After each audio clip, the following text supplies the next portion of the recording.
Portimao's 30th Superbike race. Race 1 of the 2022 Pirelli Portuguese Round gets underway. Toprak Razgatlioglu with a decent jump. Jonathan Rea moves the block. Alex Lowe's to the inside into turn 1. Watch for Axel Bassani making his lunge. He comes through from 6th to 4th and he bundles Andrea Locatelli out of the way. Bautista will capitalise on that to come through for 5th position. They're tripping over one another now as they head in towards the slowest corner on the circuit, turn 3. But the pack looks to have safely negotiated that. It's Rea then who leads, from Razgatlioglu in 2nd, from Lowe's in 3rd. Bassani, the odd man out, he's made progress in the early running as Lowe's looks to the inside now in towards turn 5. Razgatlioglu had left the door open. Lowe's has left the door open marginally coming off that turn 5, and Toprak was keen to try and exploit it, but it's KRT 1-2 on lap 1. Yeah, Lowe's does well down the inside into turn 5 and then runs that outside line to hold on to the momentum from Toprak, but he's going to be under attack from Toprak, probably down into towards the likes of turn 10, but it is a case of right now the Kawasaki's clearly working well right now on lap 1. A heavy fuel load, that zero tyre, it is traditionally the tyre the Kawasaki is a little bit stronger than some of its rivals. In these conditions right now, it's working to their favour. Alvaro Bautista, a lot of work to do from 5th. Redding looking to make his move on Andrea Locatelli. He'll be through in straightforward fashion, going into turn 1 for 6th position. But first assault down the start-finish straight is survived. And although Axel Bassani's looking menacing on the tail now of Alex Lowe's, I think Razgatlioglu might have leapfrogged Alex Lowe's at the front of the picture there. So Toprak is through on Lowe's now for 2nd position. And Lowe's is under pressure from Axel Bassani as they come in towards turn 5. Lowe's managed to make a position coming into turn 5 a lap ago, but Bassani bundles his way down the inside. Lowe's will try and get the cut back, but I don't think he's alongside into turn 6, so Bassani gets the move done. Here goes Bautista on Lowe's. So Alex Lowe's, who started so strongly to get up into 2nd position from 3rd on the grid, has now lost 3 places and he is down into 5th.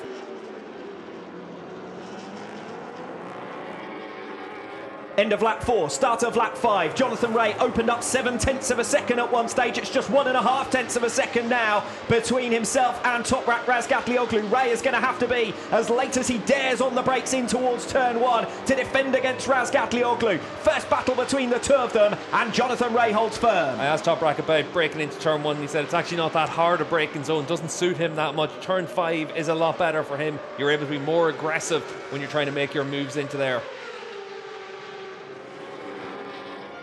Razgatlioglu again has the run. He wasn't able to do it under braking at the start of lap 5. Can he at the start of lap 6 this time get alongside on the drop? It's the roller coaster, and it was a wild one into turn 1, but Razgatlioglu claims the pace. He takes Jonathan Rea off the racing line. Axel Bassani not quite close enough to punish him for the moment, but it brings Bautista right back into play. I talked about the gap between 1st and 4th being 1.3 seconds. It's now down to just 1 second. Toprak has the high ground down the inside and he just leaves it where Rea's got no choice but to cede the position. Doesn't cost Toprak time, but look at how Rea is forced to run wide, and it just costs you all that time, puts you back into the claws there of Axel Bassani as well. Rea must have known that move was coming, but he still almost looked slightly surprised by it. Yeah, well, you know Toprak's going to be attacking you on the brakes, but down in towards turn 1, you can see they're not able to brake that much deeper than Jonathan Rea just because of the downhill entry means that you carry all that extra momentum.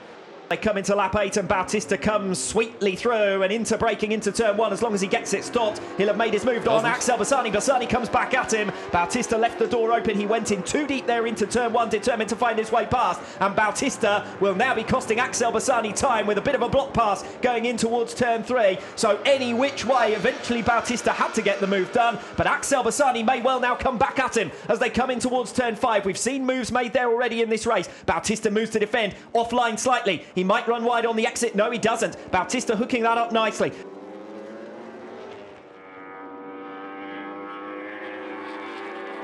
Bautista shouldn't need to be too aggressive here on Jonathan Rea. The two came to blows, of course, in race 2 of the French round, but Bautista is already through, clicking up through the gears, coming off turn 15. Rea's going to try and get back on terms into turn 1, but there's just no way to live with the Ducati, but Bautista's gone in too hard in towards turn 1, and Bautista runs off the circuit altogether, just as he did in the fight with Axel Bassani, but this time Bautista went even deeper into that first turn. He was snaking around and sliding around under braking, just couldn't get it stopped, and Rea comes back through to fight another day in 2nd position, and the laps are counting down.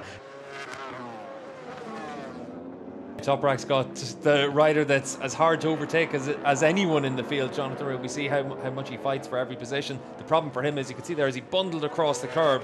That's not the line that we typically see from Ray through there. He's usually lovely and smooth through that section, but he knows that he doesn't have the bike underneath him. He knows Bautista's coming through. A lap ago, Alvaro Bautista was alongside Jonathan Ray coming off the final turn and breezed through. On that occasion, he outbraked himself in towards turn 1. He's going to brake a little bit earlier this time around to make sure he gets it stopped for the first turn. Bautista this time clear in second place. 1.1 seconds the gap to Toprak Razgatlioglu. Ray might try to force the issue here just to hold up Bautista for as long as possible, but first opportunity has gone into turn 3. Second opportunity is in towards turn 5. I don't think Ray's close enough. We watch from on board Alvaro Bautista, and Bautista now can set sail to try and go after Razgatlioglu, your race leader.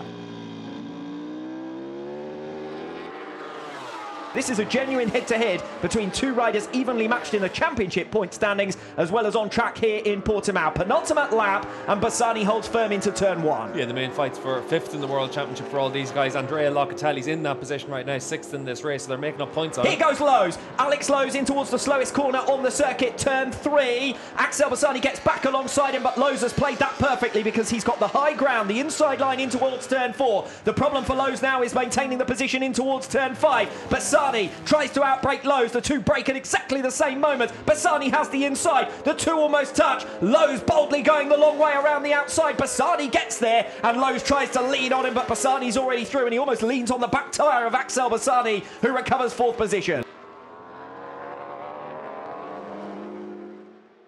That is Scott Redding, and Redding must have gone down, and the latest, that's the long loop at turn 5, isn't it? So he's ended up on the car circuit, the first victim of that turn 5 this weekend as far as race trim is concerned. Scott Redding back up to his feet, rejoins the circuit, but down in 15th place. We return our focus to Axel Bassani and Alex Lowe's. This is for 4th position. The leaders already by and large look settled. Toprak Razgatlioglu a second clear of Bautista. It's going to be a close finish between Bassani and Lowe's for 4th place. But it's Toprak Razgatlioglu who exits the final turn in Portimao for his 2nd victory at the Algarve International circuit.